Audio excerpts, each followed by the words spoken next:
నా చిన్నతనంలో అమ్మ ఎక్కువగా ఈ కూర వండేదనమాట, ఆరోగ్యానికి మంచిది అని.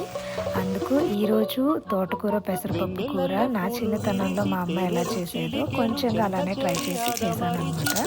అది మీతో పంచుకుందాం అనిపించింది. అందుకే మీకోసం ఈ స్మాల్ వీడియో.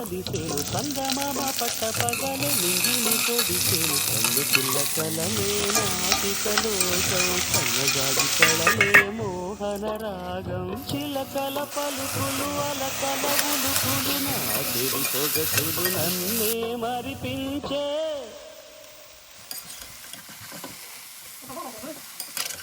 మాటేరాని చిన్నదాని కళ్ళు పలికే ఊసులు అందాలల్లి పల్లవించి ఆలపించే పాటలు